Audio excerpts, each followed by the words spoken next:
Well, being in a sexless marriage is not a fun place to be. It's a very lonely place to be. You feel very disconnected from yourself and from your partner. And people end up in sexless marriages for a lot of different reasons.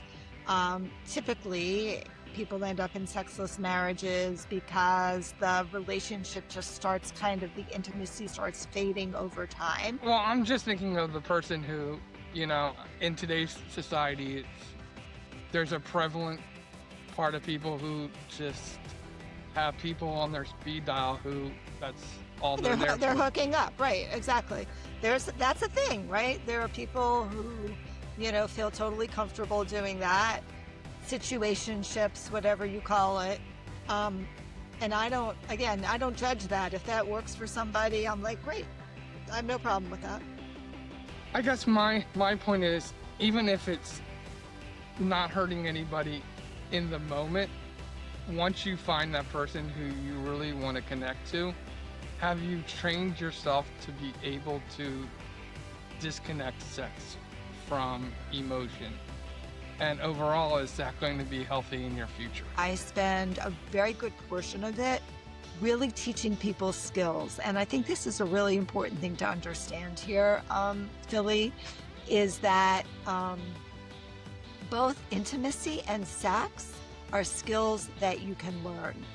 Nobody is born being a fantastic lover. Nobody is born, some people have more emotional intelligence, but nobody learns how to actually be vulnerable.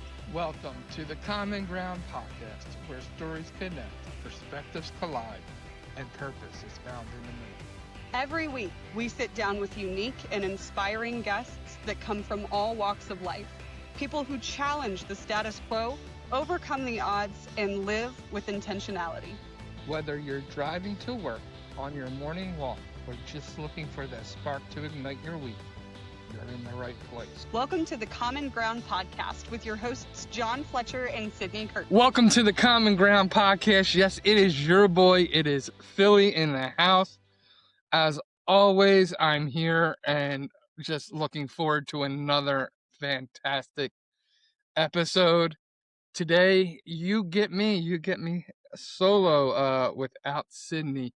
Sydney wishes she could be here. There was a little conflict in schedules, and but she will be here next time. So I know you miss her, but she'll be back. I promise. So before we get started, I just wanted to tell you this past weekend, I went in and talked to my therapist because my girlfriend was born without her little toe, and the slight of foot just makes me physically ill. So I'm telling my therapist this, and he goes, well, I know what the issue is. He goes, you're lactose intolerant.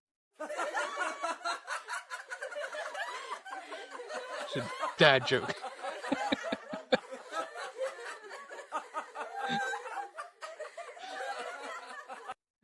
All right, let's see if this one, in honor of the great Chuck Norris, who just recently passed, as of the recording of this. I think it's been a little over a week.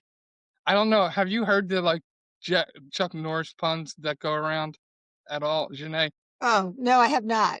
Do you even know who Chuck Norris is? Oh, he is, yeah. Okay. So there's this whole thing. You can go look up Chuck Norris puns and everything else. Like, Chuck Norris didn't die. He just is now conquering, the devil or whatever. Like, there's nothing Chuck Norris can't do right? So in honor of him, my second little dad joke or my ode to Chuck Norris is, you know why Chuck Norris is always on top during sex? Why? Because he never fucks up. That's true. So you can let us know in the comment section which dad joke or Chuck Norris joke you liked better. But as always, we like to start off with a little fun. So let me introduce our guest today.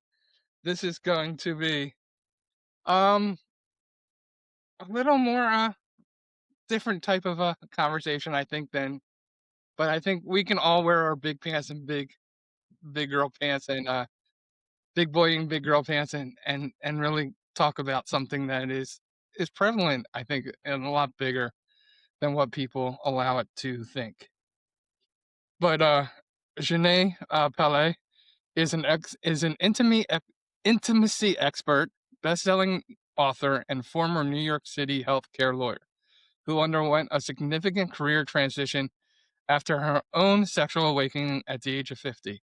After over 20 years in a sexless marriage and corporate career, she dedicated herself to helping individuals and couples reclaim their pleasure and emotional connection. She is a certified somatica, sex and intimacy coach, tantra educator, and somatic experience trauma practitioner. She is the author of a bestseller, Living an Orgasmic Life, Heal Yourself and Awaken Your Pleasure. And she just released her newest book, The Sex and Intimacy Repair Kit, How to Enhance Communication and Create a Lifetime of Passion Intimacy is now available. Her work focuses on experiential healing, moving beyond traditional talk therapy to help couples address emotional disconnection and sexual trauma. She facilitates a passionate intimacy retreat in locations such as Asheville, North Carolina, and Costa Rica. Xanet believes that pleasure is a birthright. She emphasizes that improving intimacy is not just about advice, but about creating emotional safety and mastering vulnerability. She often works as a last resort for couples on the verge of separation, using her own life story of transformation to guide others. Wow. Welcome to the show, Xanet. Thank you so Go ahead. much, John, Billy, whatever I call you. You can call me whatever. Just Call don't me call me whatever. late for dinner. Okay, got it. Thank you for having me. I'm excited for this conversation.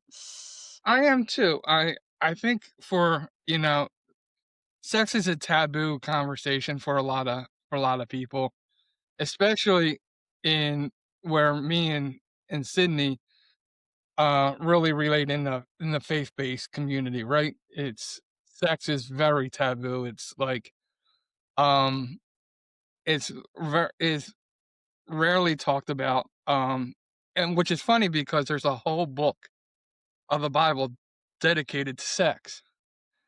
And so it shouldn't be that vaguely talked about, that vaguely, you know, put into a box. And so I love the fact that we're having this conversation because I think there's a lot of people and there's a lot of shame, I think, also associated with sexual this. And that's why, like, this real key before we get into this, like, one of my key things has always been, and I'm sure you're going to disagree with this slightly, but I think you're going to also understand where I'm coming from in this also. I've always said that, one of the reasons people stray away from Christianity is they think that Christianity is about not having fun. Like you can't have fun, you can't do what you want. And my thing has always been rules, even growing up in our own house, rules in general are there to protect you, keep you safe, and actually allow you to live life fuller than ever possible.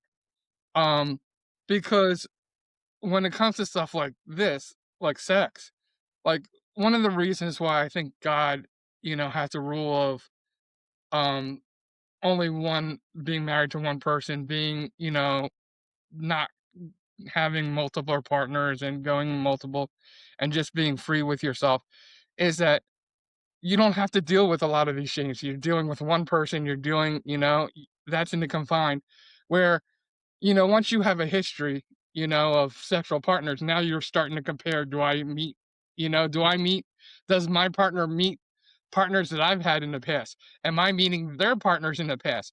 Like when those rules of celibacy and protecting that kind of protect you from those times of things. Um, but we all have a history, right? We all have history. We can't.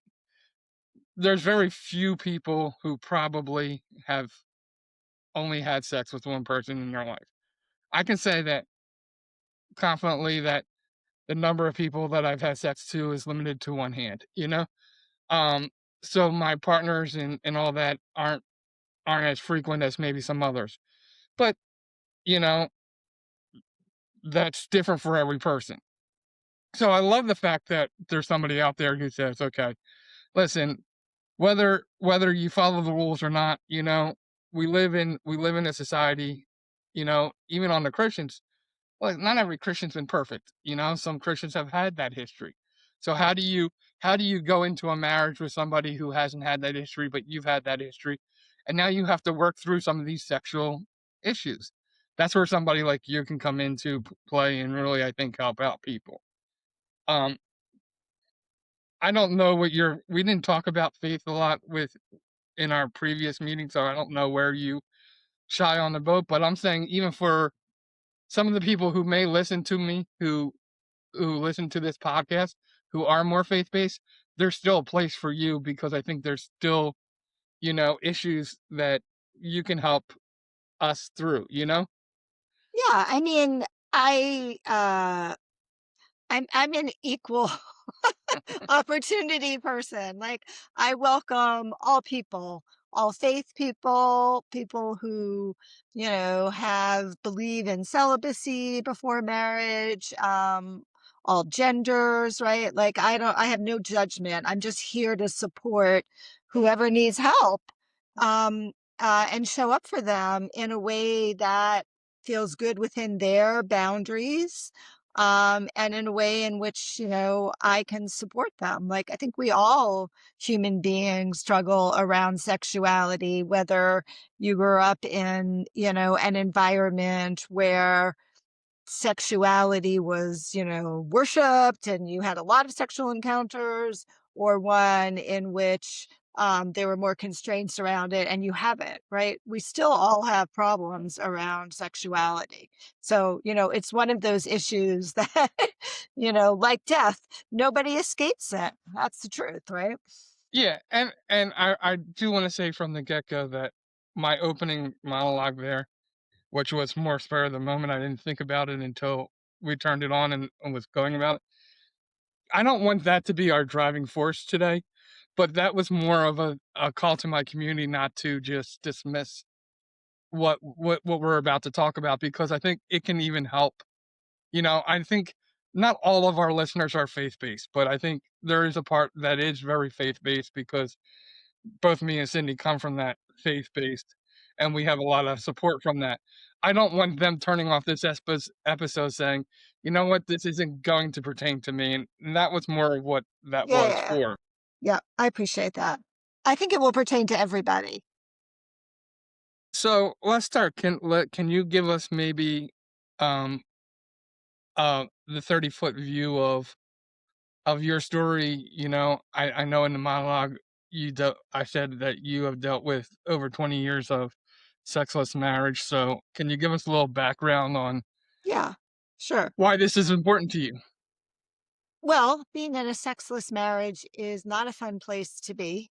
It's a very lonely place to be. You feel very disconnected from yourself and from your partner. And people end up in sexless marriages for a lot of different reasons. Typically, people end up in sexless marriages because the relationship just starts the intimacy starts fading over time. In my own personal experience, I had sexual trauma as a child, but it wasn't, and it may be something that a lot of your listeners will relate to. So it wasn't sexual abuse, it was actually shame trauma. So there is a thing called shame trauma. It happens specifically around sexuality, where you get shamed for, let's say you were 7 years old and you were playing doctor with a girlfriend, your best friend in first grade, like I was, and a parent walked in and caught you playing with each other, right? And then all of these consequences happened, and that creates a lot of shame. And at 7 years old, your brain isn't large enough to be able to understand cognitively, like, oh, this was just me playing doctor, being curious. What it does, at least for me, and I've seen this with other people as well, it really shuts you down around your sexuality. It makes you feel like your body parts are parts that should not be touched, should not be enjoyed, should not be explored. And that is really against a child's natural curiosity. And so that's part of what happened to me, was a lot of shame trauma that shut me off from my sexuality, disconnected me from my pleasure, made sex very uncomfortable, painful, and never got any better because I couldn't shed that anxiety and shame that I had around sex.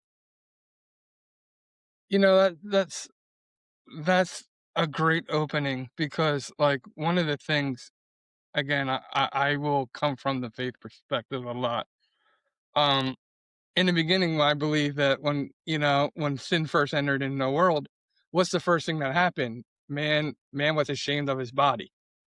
You know, so that says before entered into the world, that man wasn't ashamed of his body.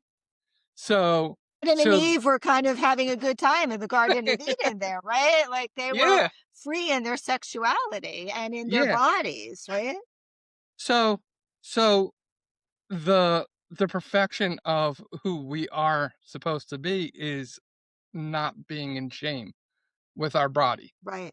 We can look at it at that perspective, that the ultimate glory of how we were designed was not to have shame. But Not only to not to have shame, but to experience pleasure, right?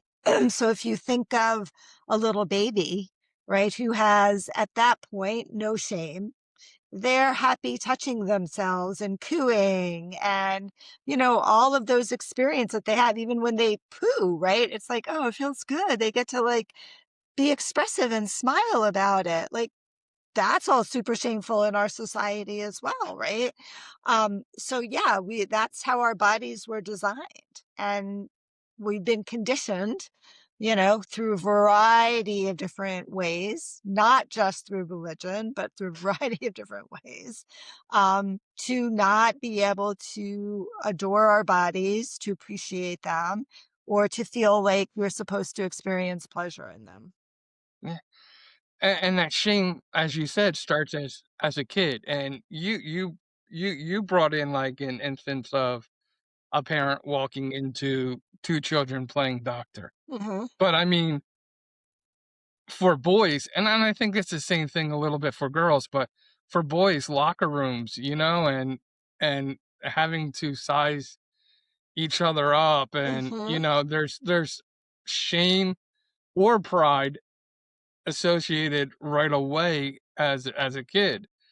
And so, And yeah, also you're like being caught touching yourself and masturbating, right? Like that can be a huge issue for adolescent boys if that happens, or feeling like they need to hide because, somebody might walk in, right? yeah. So that shame and sex go hand in hand. Um so wh- so where in your story did you come to realization that something needed to change? I think as my children adulted or began to adult, as in they were both in college, and the marriage, which often happens because there was no sexual intimacy, and frankly, there wasn't a lot of emotional connection either, was really starting to fade. I think we both made the decision, like, yeah, this has been good. We were good parents. We grew some beautiful children. But it's time for both of us to move on with our lives. And that was for me the time when I turned 50, that we separated, and I needed to really look at my own issues around sex. And that's when I jumped into my own healing journey to help me reconnect with my body, to reconnect with my sexuality, to start to heal some of the trauma that I experienced. So in your answer there, you said that you were in a sexless marriage, but then you went back and said, and then I was in the emotional separated basically state. I think I don't remember the exact phrase you used, but I said um we had been very emotionally no, disconnected as well. Yeah. disconnected. Mhm. So do you find that sex is often the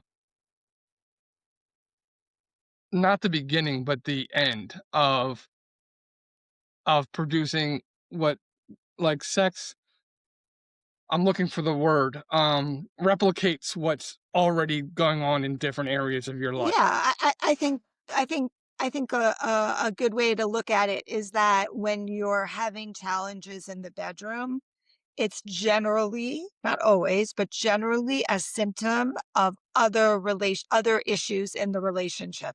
So it's more symptomatic of what else is going on in the relationship. Sometimes it really is physical, like there's actual physical things going on, right? Bodies change, um, illnesses show up, other things happen. But generally speaking, I feel like 90% of the time, it is symptomatic of problems in the relationship itself. So why do you think that? Because usually this isn't just like a problem happens and the sex stops. The problems happen for a while, and eventually the sex stops. Right. So it's almost like the problem's there, but we still have sex, trying to think that that's going to be either a solution or we're going to put up with it because of something else. Yeah. I mean, sometimes it's, we're just trying to keep the relationship going. It's like, oh, for a lot of women end up in this situation where they end up what I call having to experience service sex or obligation sex. Like they feel that they need to have sex with their partner because if they don't, the relationship's going to go south. Their partner might leave them. Some women who grew up in more of a faith-based space have been sort of socialized that this is my requirement, this is my duty, to continue to have sex with my partner, even if I'm really not into it for a variety of different reasons. So I think that's one of the ways in which it happens. But typically, what happens is there's problems in the relationship. There's a lot of resentment that builds up, not related to sex sometimes, but most often not related to sex, related to other things, not feeling seen, not feeling understood, somebody feeling criticized too much, right? Like all of the ways in which we're missing each other, really disconnected emotionally. And it creates a sense of like, I don't really want to have sex with this person. I'm not really liking them very much right now, um, which often causes the nervous system just to kind of shut down, right? Like we say, desire fades, but often it's our nervous system that's just in a protective mode, and it shuts down. And that's often the beginning of how a sexless relationship or a sexless marriage starts. It doesn't happen right away. It happens generally slowly over a period of time. So it might be that you're used to having sex on a pretty normal basis. And then all of a sudden you realize, wow, we haven't had sex in 6 weeks. And then it's like, wow, we haven't had sex in 4 months, right? And then it just gets longer and longer and longer, each time, because you haven't dealt with the fact that you're not really like feeling connected with each other, and it doesn't feel very emotionally safe for either one of you to be vulnerable enough to really have sex and enjoy it and want to do it. Can the opposite happen? can everything be wrong, but the sex is great, and that's the only thing you look forward to? Sometimes, I would say that's rare. I would say in those types of relationships, it's a very surface relationship, right? It's just not a very deep, there's not a lot of deep unconditional love in those relationships. It's just a very surface kind of place. And you like that because your needs are getting met, your physical needs are getting met, maybe your touch needs are getting met. But I think for a lot of people, it's very unsatisfactory. When you actually ask them, it's unsatisfactory. They're like, yeah, we'll do it. But nobody's really feeling like this is amazing. This is what I want to be doing, right? And it's going to make me feel closer to my partner because ideally, when you are in a sexual relationship with your partner and it's good and it's healthy, it creates more connection, more intimacy, more love. And I don't see that very often in those type of situations. There are couples who like makeup sex. It's kind of a weird way in which they like to repair conflict. I don't know that it actually repairs conflict for the long term. It's just like a short-term fix. You and I would tend to agree on I think your premise that sex isn't just a physical act, and I don't know if you'll go as far as say that it can't just be physical. For me, it can't just be physical. But maybe you do believe in certain situations it can be just physical. Oh yeah. I definitely think that there are times when sex can and is just a physical experience in a relationship, in a marriage, or a committed relationship, or if you're dating, right? It can just be a physical experience that people have. I would say that is definitely possible for people, and for some people, it's great. That's like great. That's what I need. That's what I want. Makes me happy. So but is it healthy? Um, I don't judge that, like what's Okay. healthy for one person is maybe not healthy for another person. I think in the context of a long-term relationship, if it's just physical every single time and there's no connection there, at some point, one or both partners are going to be like, this isn't working for me anymore. If you're in a long-term relationship, I think if you're dating, then it's a different situation potentially. Well, I'm just thinking of the person who, in today's society, there's a prevalent part of people who just have people on their speed dial who that's all they're there They're for. hooking up, right? Exactly.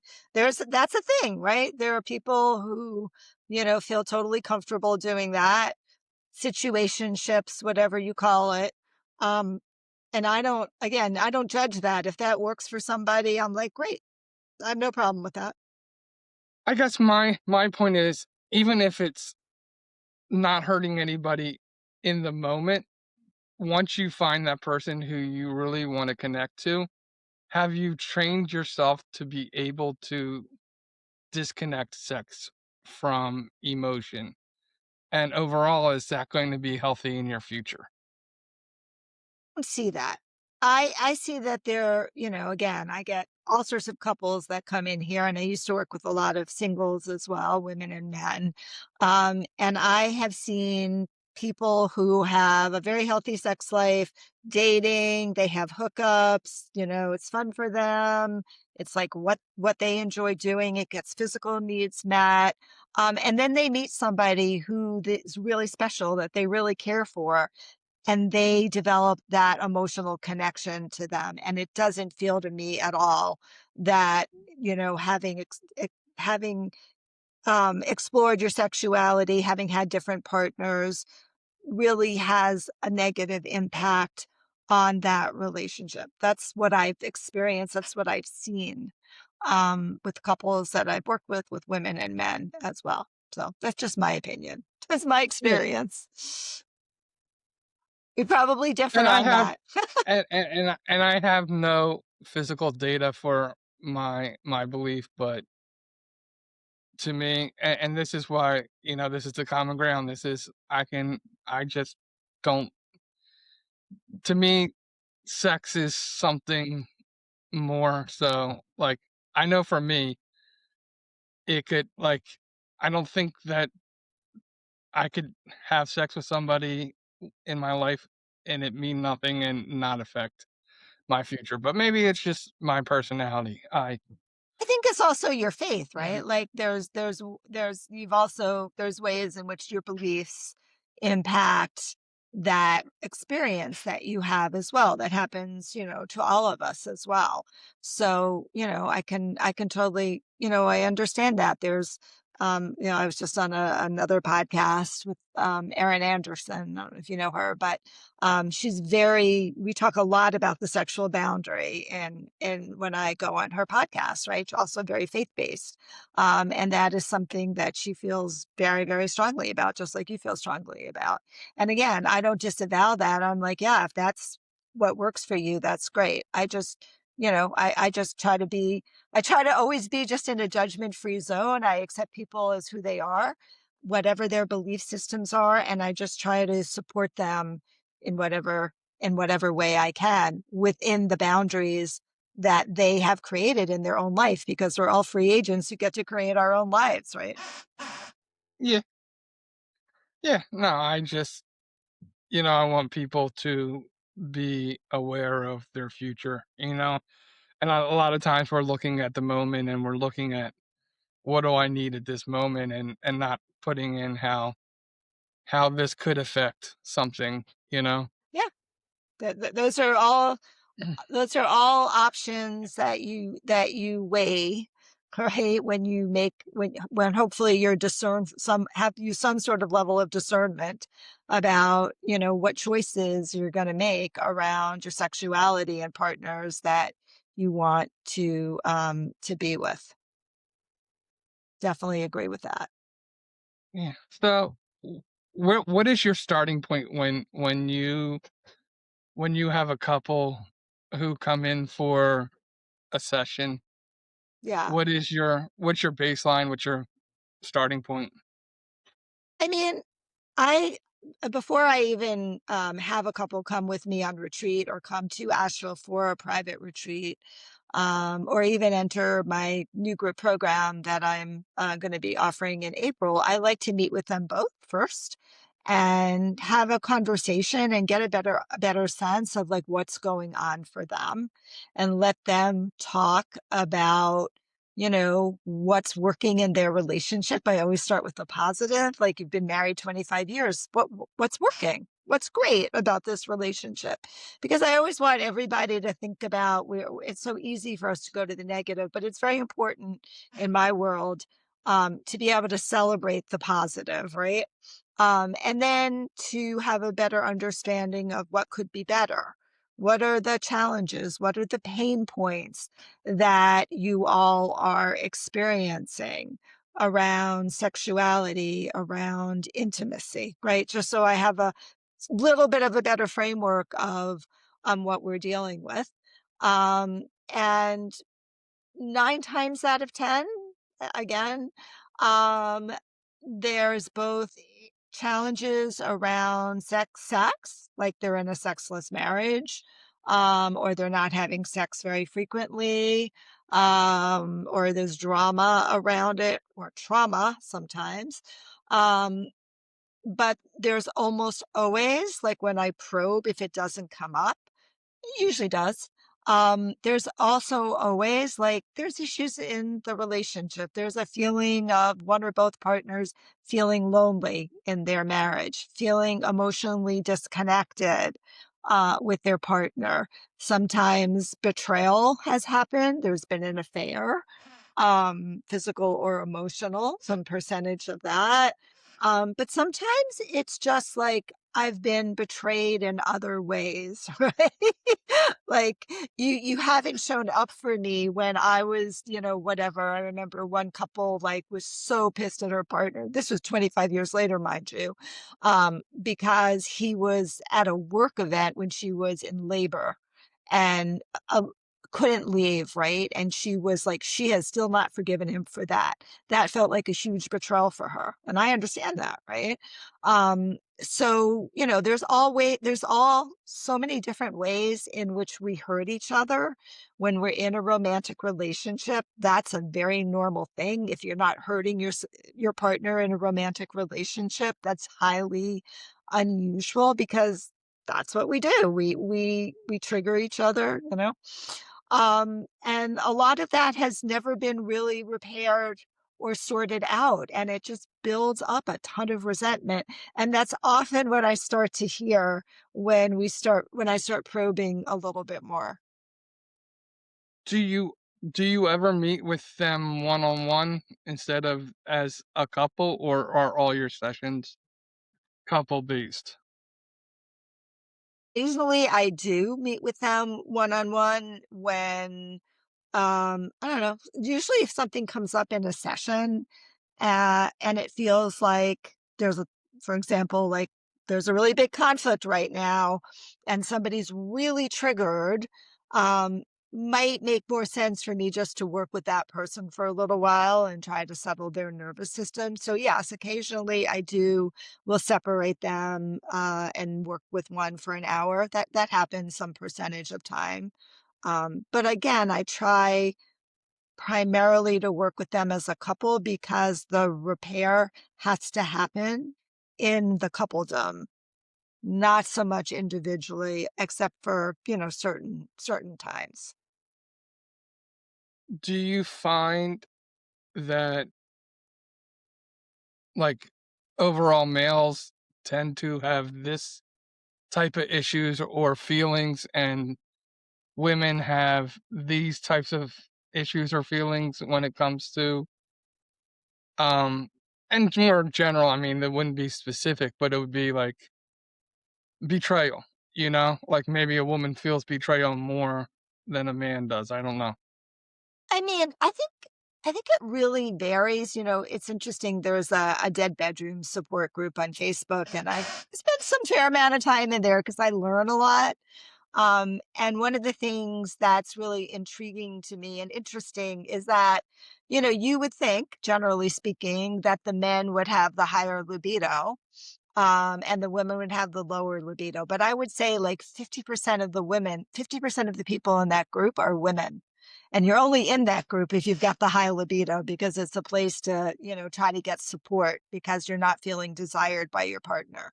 Right. So I think, I don't think that I don't really think it's very gendered. I think it's just dependent, on the situation, but there are very common feelings that people can have. They can feel rejected, both women and men.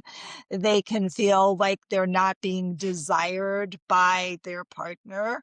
I think, plenty of women have affairs, right? Just look at Ashley Madison, for example, right? I mean, like, I think both women and men are going outside of the marriage and having affairs. um they can both feel like they're not being seen or understood by their partner. They can both feel like they're being criticized by their partner. Now, the way that actual pattern, the dynamic that shows up in the couple, is going to differ every single time. But these types of experiences and feelings that I'm talking about, either men or women can have. There's no like, all men feel this way, like all men are always the ones who want sex and the women are always the ones who are rejecting it. Not true at all. It just isn't. It really has to do with what that relationship dynamic is between the two people and how they've dealt with it or not dealt with it, over that period of time. So I can see where, like, emotional, there's things that you can definitely work on, you can fix, you can bring up issues. What happens when it's more physical? But that's easier to deal with, to be honest with you, because, the emotional work is very, very deep work. It's going back and creating that emotional connection and the emotional safety and helping couples be vulnerable with each other and authentic and repair sometimes, 25 years of things that happen, like in that situation that I just talked about, right?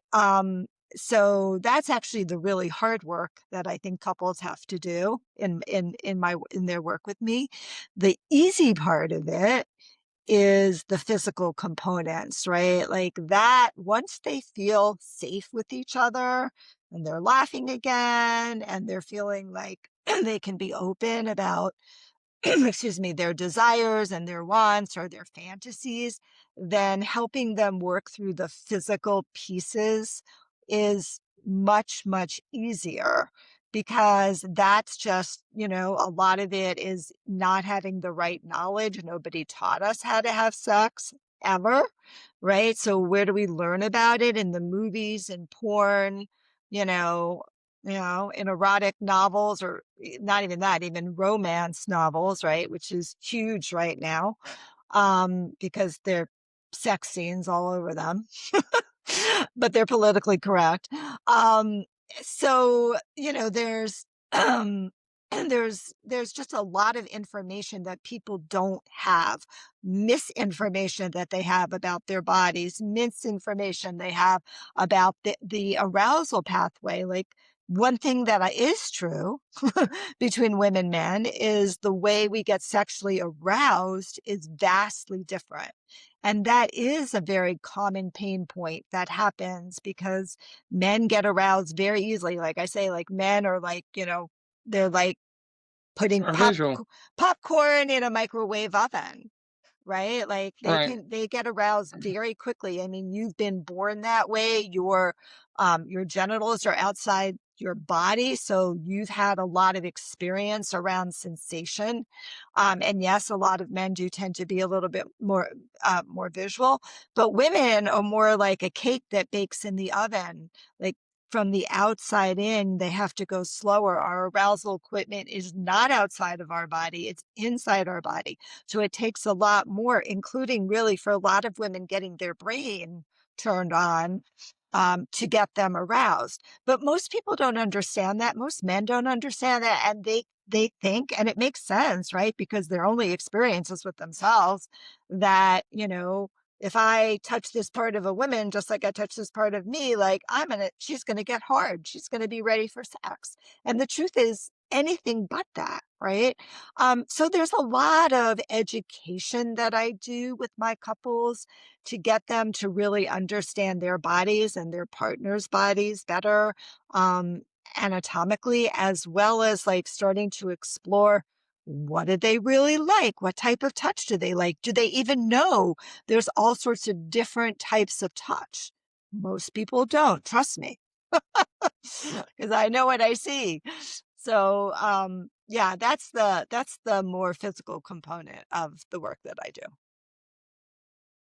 How has porn changed uh sex even in a marriage? I mean, growing up, I know, it was the only way you could get a hold of it was either magazines or videos or, it was harder to get a hold of, harder to do. Now now, if you're in that sexless marriage, all you have to do is turn on your phone and you got stuff at your fingertips. You don't It's easy, it's accessible, it's free, it's Yes. So I think porn has been the way. One of the issues with porn is that it's become the way that people get educated around sex. That's a problem because what happens in porn, if you guys don't know this already, all of you, it's just not real. Okay, I would say that some of like stuff on Pornhub, which is more couples videoing themselves, is a little different, right? Because that's a little more realistic. But generally, a lot of porn just isn't real, and now we have like AI image generation and all that other stuff going on, and it's not the way people really enjoy having sex. There are things that keep on showing up in porn that show up in my office, and I'm like, wow, okay, that's a porn thing, right? Which a lot of women don't actually like. Choking would be one thing that's very, very common right now. Um, Also can be incredibly dangerous if it's not done correctly, and people learn all about that from watching porn, right?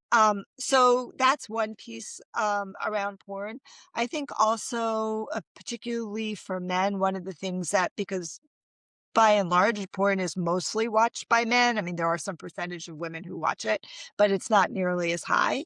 One of It's higher the than you think, though. It's higher than you think, right? But it's not 50%, right? No. It's no. Um, but I think for a lot of men, porn changes their nervous system because they're so used to stimulation happening so quickly.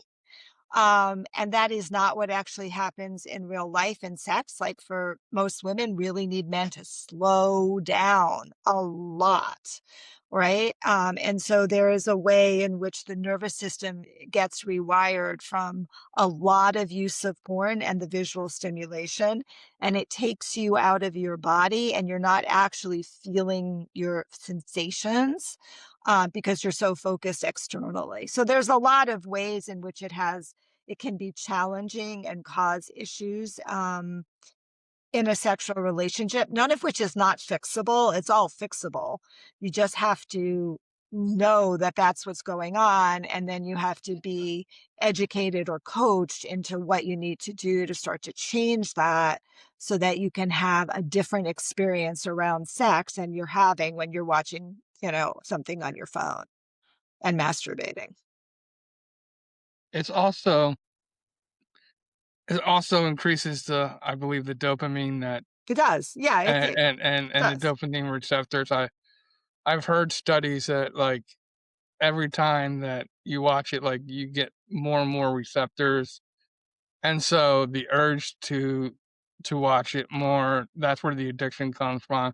It's like you start out with, like, a couple of receptors, and then by the time your brain's filled with them, and your brain's just craving that attention, and even in a healthy sexual marriage, you're not being stimulated enough to probably get the what you're needing. Yeah, I mean, dopamine is, it's the crack cocaine of sex and alcohol and drugs and everything else, right? It's like, if you've got that addictive personality, then, you're probably more likely to have an issue with porn than if you don't. But yes, it definitely creates dopamine hits, but so does having sex create dopamine hits, right? So that is a piece. I'm not anti-porn, right? I think it has its place for a lot of people. Men with very high sex drives, my partner being one of them, is like, great. He likes to watch porn and get off, a couple times a week. I'm like, that's fine. My body might not be available right then, but if you're happy with that, that's fine. So I think it has its place, and used with some discernment, I think it's fine. I think it's great for women too. I have a lot of clients who their arousal, because they're also visual, happens through watching porn as well. Like, oh yeah, we'll put on a porn movie to get us into the mood. I'm like, great, if that works for you, fantastic, right? Like, everybody's different. Everybody has different ways to get to where they need to be. And I like to just, as a coach, just to embrace all of it, right? Like, whatever works for you works. That's good. Yeah, no, I have said in my life, if I can go back to my teenage years and never see porn for the first time, I think I'd be a happier person. But Yeah. Yeah. I hear but you. uh that's that's just honesty. So another thing about sex that is pretty prevalent is the bargaining chip it becomes. Can be. So and it's really interesting because on the one hand, you know, you said that, women feel like obligated, to that is their role. that it's Some women. required of them, right? Some of them. So I can understand on the one hand where it's like, dude, I'm not into it. But at the same time, to use it as a bargaining chip, to even as a, and I don't think that it's hard because I want to say I don't think that sex should either be withheld or rewarded. You know, like I don't think you should build a reward system. Oh, if you do this, guess what? You get lucky tonight. But at the same time, I don't think the same way you should withhold it is because I'm angry with you, because I don't like you, you're not getting it tonight. And Disagree with that at all. That's a very unhealthy pattern in a relationship when people use sex manipulatively, and it works both ways, both withholding sex as well as rewarding somebody with sex. Like, not a healthy pattern to be in. Has to be broken, right? Have to look at what's going on under when that shows up in my office, and it does, right? We have to stop and say, like, okay, let's look at what's actually going on underneath this. Like, why are we using sex as a manipulation tool, right? It's cruel. It's creates a lot of toxicity in relationships. And it's a very, very unhealthy thing to do. And there's always reasons underneath it that have nothing to do with sex. so, tell me a little bit about your newest book, The Sex and Intimacy Repair Kit. I'll show it to you. Here it is. Sex and Intimacy Repair Kit. I'm super excited about this book. And apparently other people are too, because it like sold out on the first day on Amazon, which was crazy. Um, and So this book really is a codification of my philosophy around helping couples who are struggling in their sexuality and in their intimacy. So geared towards a lot of couples who feel like they're roommates, right, rather than lovers, or are in sexless marriages, or struggling. Like, learn, how do you repair that? How do you heal that? And the foundation of this book, and this is really, like I said, this is the work I do with couples. The foundation of this book and the foundation of my belief around sexuality and intimacy is that you're not going to have a good sex life that's really going to feel rewarding, and that's going to feel rich, and that's going to allow you to grow together as a couple throughout, your entire lifespan of your relationship, whatever that is, unless you really, really have created the emotional foundation in that relationship. So that we really need to create emotional connection and emotional safety. And as I said before, 9 times out of 10, that's what breaks down. And then the not having sex or not wanting to have sex or losing your desire follows from that.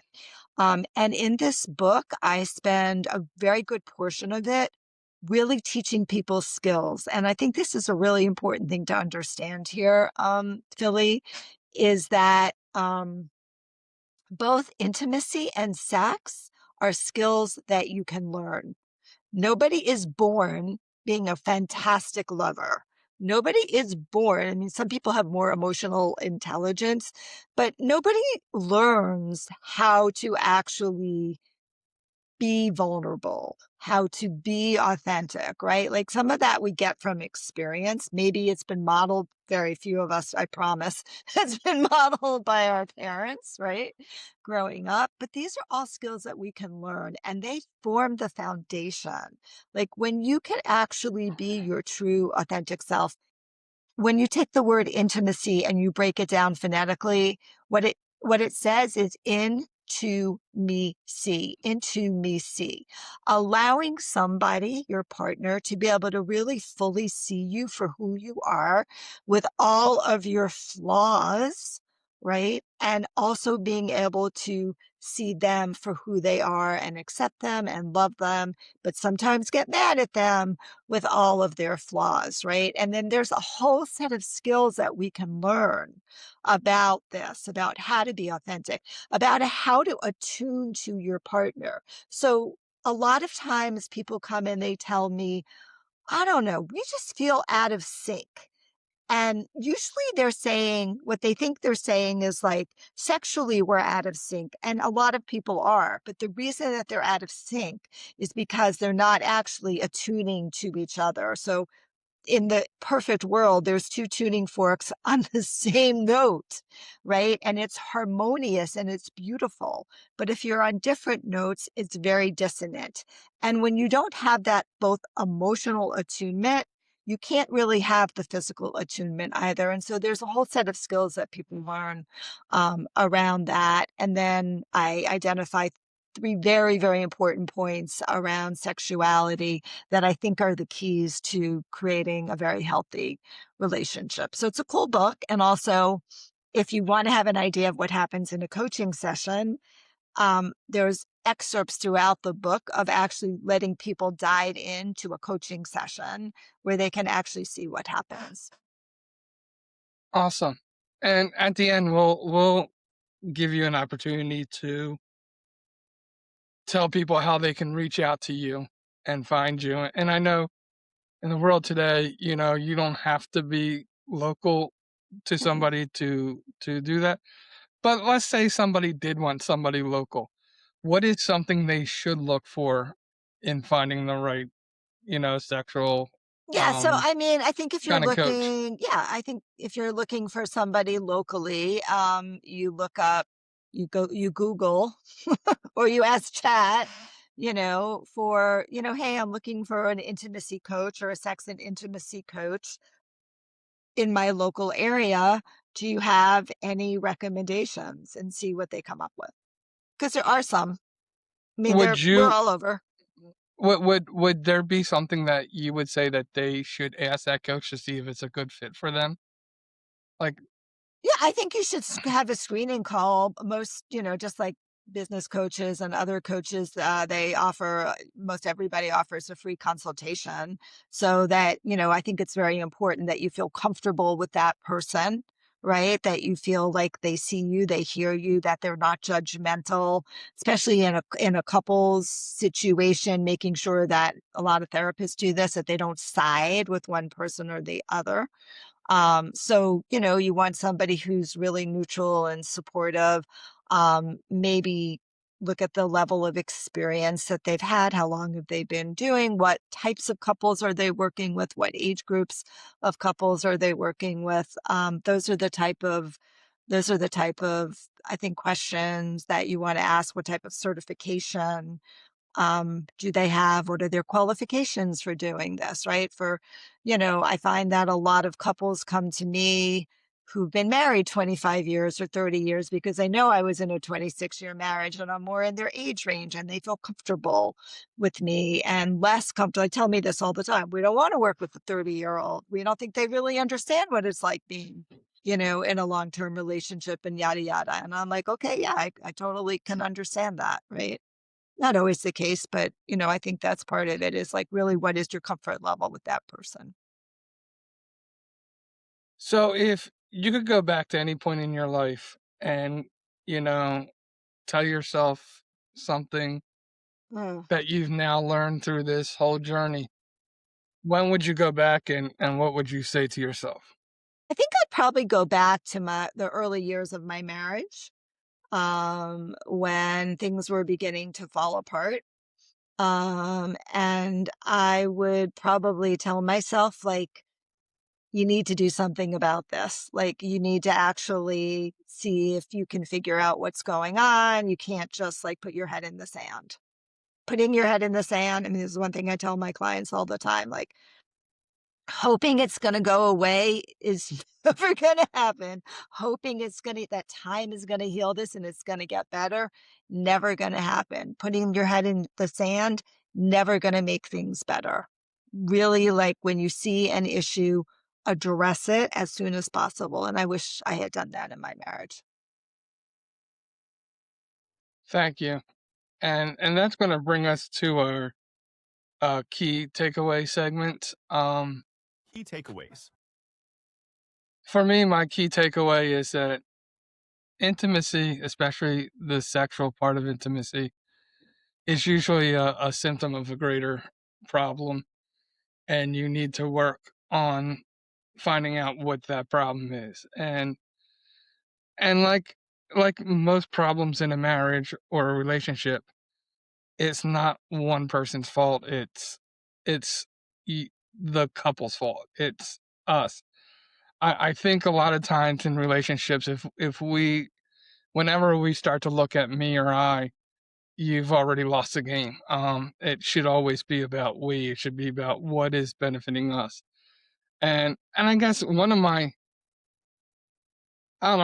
philosophies, and I don't know, we didn't even talk about this, but one of my philosophies on intimacy is that if my whole goal is to pleasure the other person, then we both should end up pretty pleasured, because if my focus is on giving you what you need to be pleasured, and my partner's, focus is giving me what I need to be pleasured, then we both should most likely end up pretty good. Wouldn't that But be when I'm nice if worried that was about the what I'm case? getting out of it, then I'm not worried about if she's being pleasured, or, then we've lost the game, like I said. And I think that's true in every aspect of a relationship. If I'm worried about winning an argument, then I'm not worried about us dealing with the issue.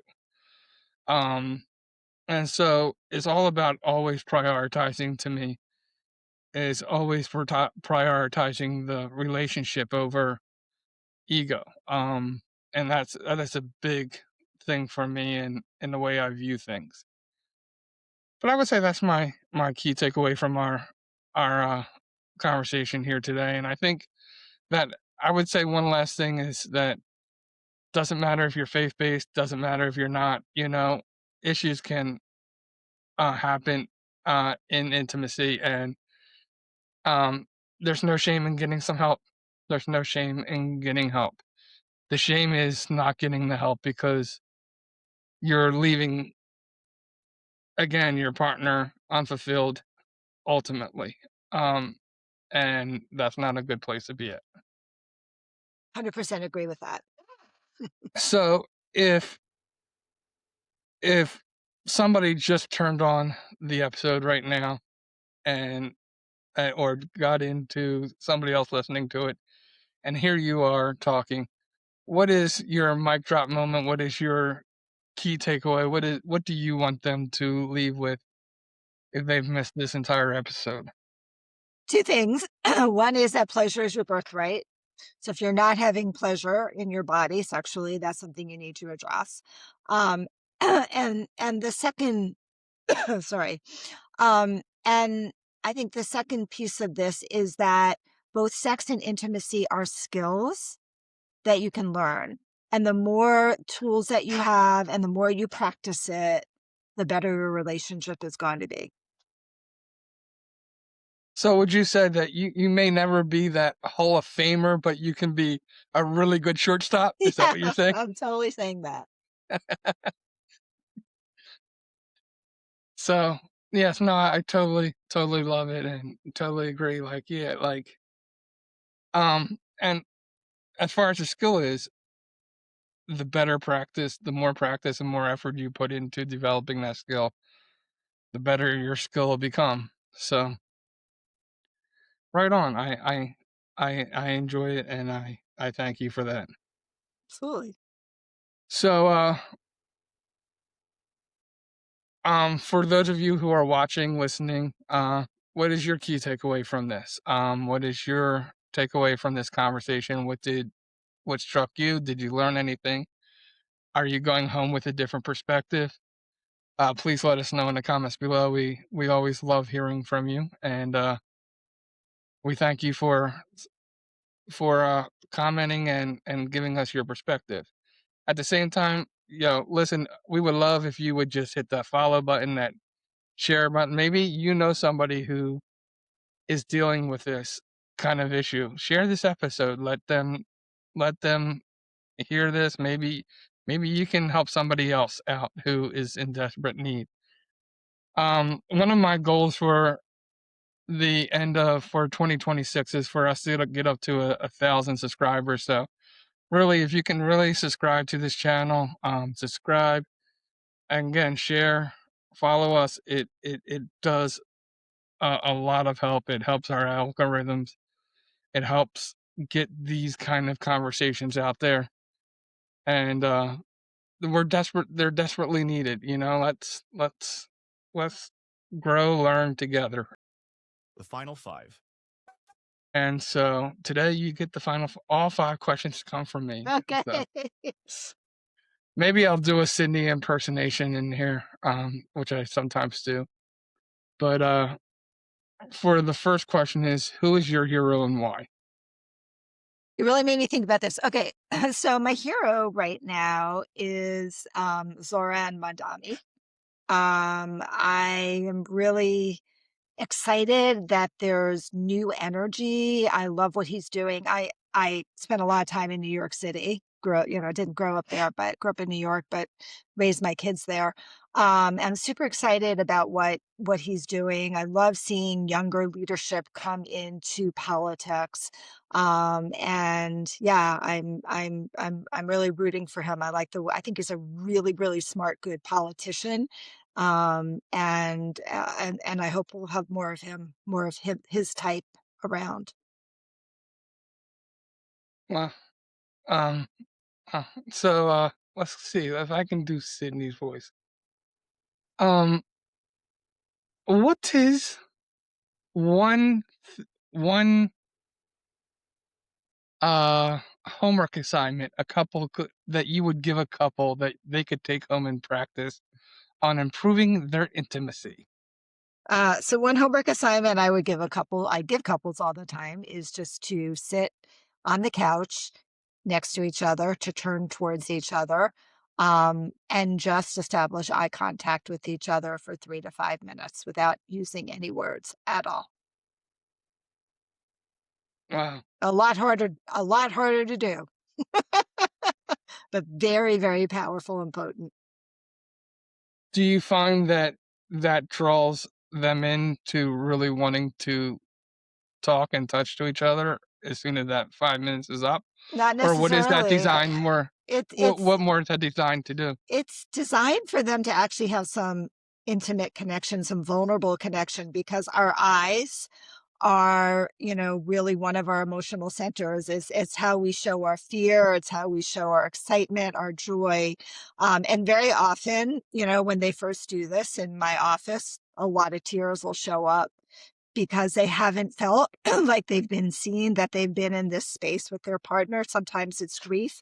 Sometimes it's regret, right? So it's really a way to be able to feel connected with your partner, even though, excuse me, the emotions might not be the ones that you were hoping.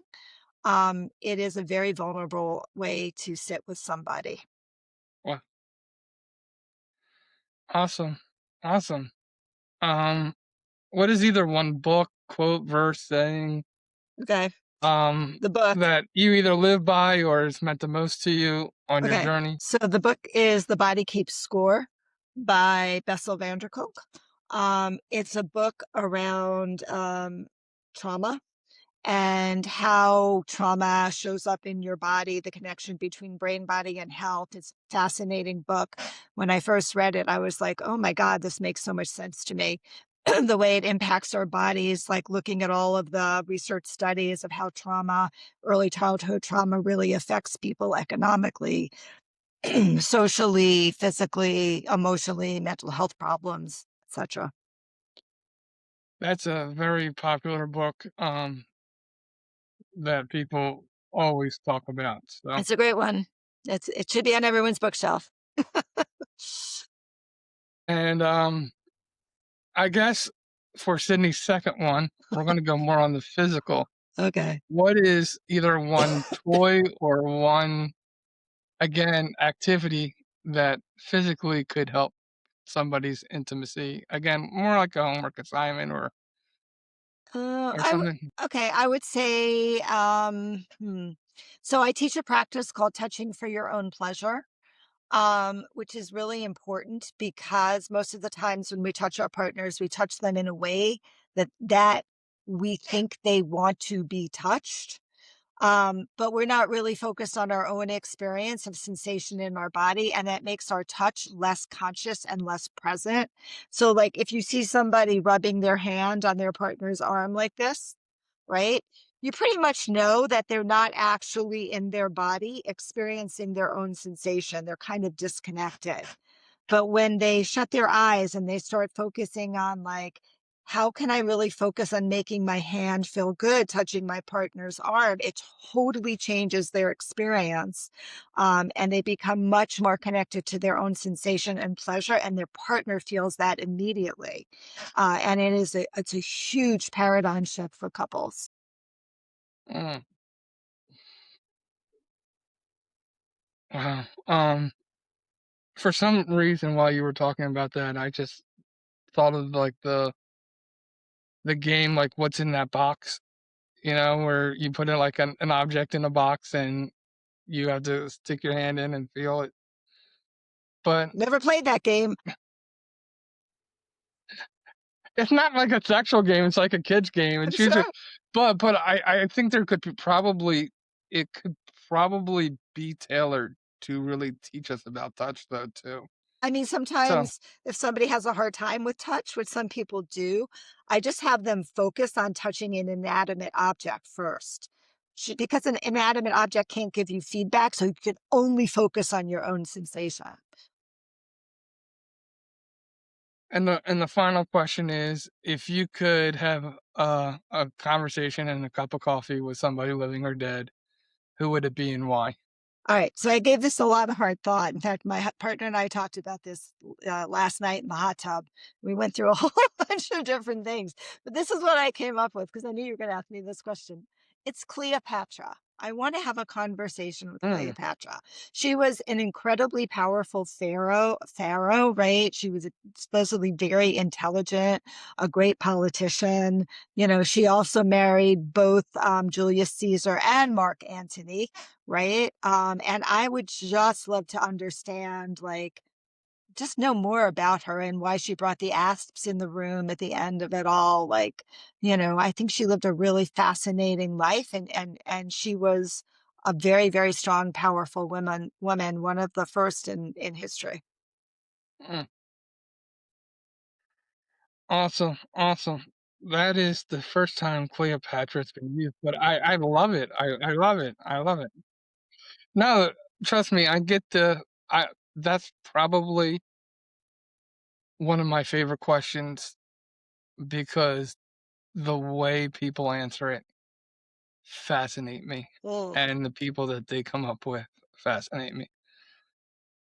There's some people who say things that throw you off, like, I would not have expected you to say that answer, and there's other people who are really just poignant with their answers and really cool, and then you get your typical my mom, my dad, my uncle, my grandfather, somebody emotionally, tied to it. So Mm-hmm. it's a fascinating question to see where people take that. Um, I think this has been an awesome episode. Thank you for being with us. That's If fine. somebody wanted to reach out and get a hold of you, contact you to maybe start a counseling session with them, how can they find you? How can they reach out to you? Yep. Well, first of all, you can find my book, which is The Sex and Intimacy Repair Kit, on Amazon, Barnes and Noble, and any other place that books are sold. But I would recommend Amazon right now in the middle of a book launch. And then you can find me at my website, which is Passionate Intimacy Retreats with an S.com. Passionate Intimacy Retreats.com. And then you can find out how you can come to a retreat, do a group program, get coaching, lots of resources as well on that website. And I think I did ask you last week when we were having our final meeting, coming soon to audio, right? Your book? Hopefully, yes. I'll find out Okay. soon. Yes, yes, yes. Coming soon to So Audible, we hope. coming soon. Yeah, So it usually keep, takes a while after the book is launched to get that but happening. it'll eventually be there. So Yeah. if you're somebody who just needs it that way, it's coming. Keep on looking out for it. It'll eventually be there. So, all right, awesome. Again, thank you. What an awesome time. What an awesome subject. I think it needs to be talked about more. And some of the doors need to be broken off of the fear of talking about stuff like this. I So, appreciate you having the courage and taking the risk to have the conversation. That's really important. It means meaningful. oh, yeah, stuff like this doesn't scare me. It actually excites me. It Awesome. brings. I think it's. Uh, if somebody doesn't want to follow me because we've had conversations like this and they weren't. I'm going. I want to push people to think about stuff. That's what Common Ground podcast is about. It's about opening ourselves up to new ways of thinking, to learning from all different types of people. And my faith community, we can take the stuff said and say, how can we apply that into our lives? What benefit can we take from it? I think there's benefits from a whole bunch of conversations. And to just shut yourself off of a conversation because you've preconceived that it's not a proper conversation, I think you've lost the battle. You've closed yourself off of becoming a better version of you. Beautifully said. So, well, remember that when we take the time to hear someone's story, it gives us the opportunity to find common ground. Thank you again, Xanet, for being our guest today. For Sydney and myself, it has been our pleasure being your host, and you have been listening to the Common Ground podcast. God bless and good night. And that's it for today's episode of the Common Ground podcast. We hope you're leaving with a little more perspective, a little more purpose, and a whole lot more inspiration. So thank you for joining us today. We appreciate it. Thank you to our special guest. If today's conversation moved you, encouraged you, or challenged you in any way, don't keep it to yourself. Share it, rate it, leave us a review. Your support helps us reach more people who need to find their own common ground. So for John Fletcher and Sydney Curtin, we'll see you right here next week, same time, same place on the Common Ground podcast. Please take a moment to listen to this disclosure from the Common Ground podcast. The Common Ground podcast is dedicated to exploring commonality among individuals with diverse perspectives. Our guests may present unique worldviews related to health, psychology, and overall well-being. Please note that the Common Ground podcast does not directly promote or endorse any specific ideas, concepts, or actions discussed during our episodes. Listeners are encouraged to approach the information shared with discernment and to consult with their mental and/or physical health providers before making any changes to their health or wellness practices. The views expressed by guests and hosts are their own and do not directly reflect the opinions of the Common Ground podcast. Your well-being is important, and we advocate for informed decision-making. Thanks for listening.